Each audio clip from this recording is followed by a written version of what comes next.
Magandang umaga sa inyo mga minamahal ko. Mayroon akong ihahayag sa inyo sa pamamagitan ng Biblia. Dito sa Biblia may nakasulat, ang nangangaral pala ng mabuting balita na tunay na mabuting balita, marami hadlang, hinahadlangan. Ito nakasulat dito sa Biblia. Ang mga inaaral na hindi tunay na mabuting balita, wala na doon humahadlang kasi hindi na sila hahadlangan kasi yung humahadlang kakampi nila Dito sa unang Tesalonica 2:16 hanggang 18, ito. Kaya't ang amin ipinangangaral ng mabuting balita sa mga hintil sa ikaliligtas ng mga ito ay pilit nilang hinahadlangan, abot sa sukdulan ang kanilang kasamaan, kaya't bumagsak sa kanila ang puot ng Diyos. Ayan. Nung ipinangangaral nila ang mabuting balita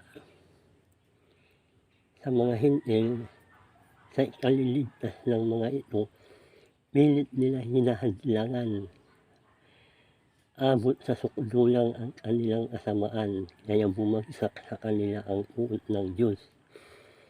Yan.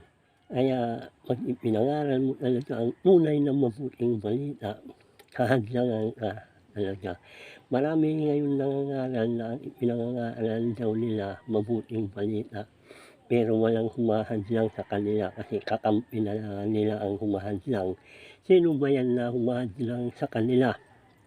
Ito sa 17. At ngayon mga kapatid,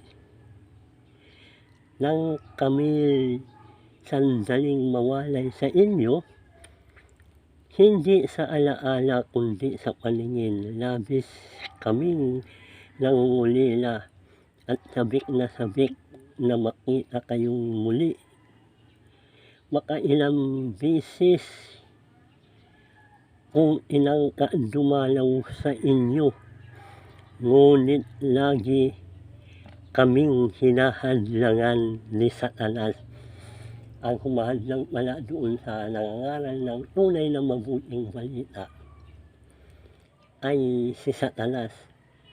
Yung nangangaral ng hindi naman tunay na mabuting balita, walang doon humahadlang kasi kakampi nila yung humahadlang Kaya pag ikaw nangaral ng tunay na mabuting balita, marami sa'yo hahadlang. Kasi isa na sa akin na isang halimbawa ko ito. Pinangangaral ko dito ang tunay na mabuting balita, hindi ako nananalapi. Sa Biblia ang talagang inaaral ko, walang na paliwanag. Marami sa akin hadlang, nagkakasakit ako, kung ano-ano ang tumutubo sa aking bunganga dahil iyan ang hadlang ni Satanas upang hindi ko ipagpatuloy itong aking mga ginagawa na pangangaral. Ngunit ang Panginoon Jesucristo talagang napakabuti.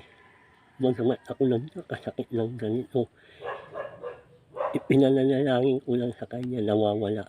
Kaya yan, pinaalam ko sa inyo na ang tunay na nangangaral ng mabuting balita, marami humahadlang talaga. Yung mga nangangaral ng hindi tunay na balita, yung haka-haka na lang nila, sarili nilang paliwanag, iniiba nila ang mabuting balita, hindi na sila hahadlangan kasi kakampi na sila Kasi dito may nakasulat dito ang dali ninyo inalikdan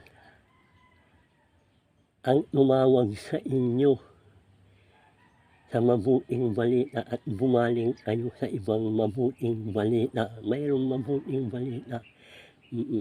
mayroon mababasa dito din yan mga minamahal. Kaya kung pakinggan ninyo ang inaaral ko dito, tiyak may kaligtasan kayo. Lalo na sa mga nakikinig, hindi kayo mapapahamak dito. Hindi ako magdadala sa inyo ng kapahamakan. Tinuturo ko ang kaligtasan dito na tunay na kaligtasan. Kaya salamat sa inyo.